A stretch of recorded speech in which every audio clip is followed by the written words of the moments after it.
पाकिस्तान के पायलट ने इजराइल के तैयारे को तबाह कर दिया। लेकिन हैरानकुन बात तो यह है कि तैयारा पाकिस्तान का नहीं था और पाकिस्तान का पायलट जंग भी पाकिस्तान के लिए नहीं लड़ रहा था। आइए आपको बताते हैं सत्तार अलवी के बारे में, जिसके बारे में सुनकर आज भी इजराइल कांप जाता है। नाजरीन, ये बात है 1974 की, जब अरब इजराइल वॉर हो रही थी। उस वक्त पाकिस्तान के पायलट इस जंग में हिस्सा लेने के लिए गए थे। उस वक्त पाकिस्तान के पायलट सीरियन एयरफोर्स की जानिब से इस जंग में हिस्सा ले रहे थे। नाजरीन, पाकिस्तान के पायलट सत्तार अलवी साहब इस जंग में सीरिया का जहाज मिग 21 उड़ा रहे थे। मुश्किलात इस कदर ज्यादा थी कि कमांड्स उनको अरबी में दी जा रही थी, जबकि उनकी अपनी जबान उर्दू थी और जहाज भी उनका अपना नहीं था। जहाज पर उन्हें कोई एक्सपीरियंस भी नहीं था। लेकिन जब वो लिबनान की एयर स्पेस के ऊपर से गुजर रहे थे तो उनका सामना हुआ इजराइल के मिराज त्यारे के साथ। हैरानकुन बात तो यह है कि सत्तार अलवी साहब के जहाज में उस वक्त फ्यूल भी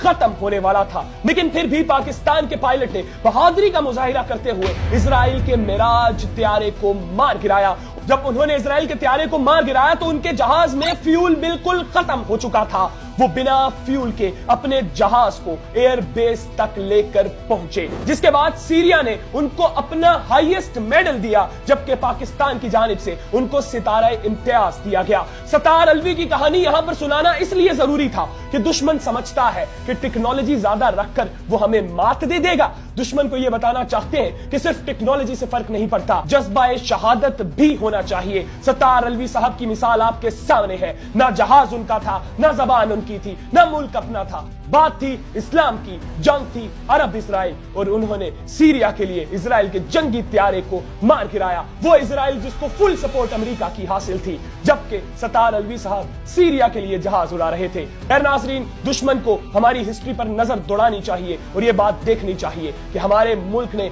ऐसे हीरे पैदा किए हैं जो बिना हथियार के भी दुश्मन को मात दे सकते हैं। मजीद इस तरह की वीडियोस देखने के लिए मुझे फॉलो करना बिल्कुल मत भूलिएगा। अपना ढेर सारा ख्याल रखिएगा। अल्लाह हाफिज।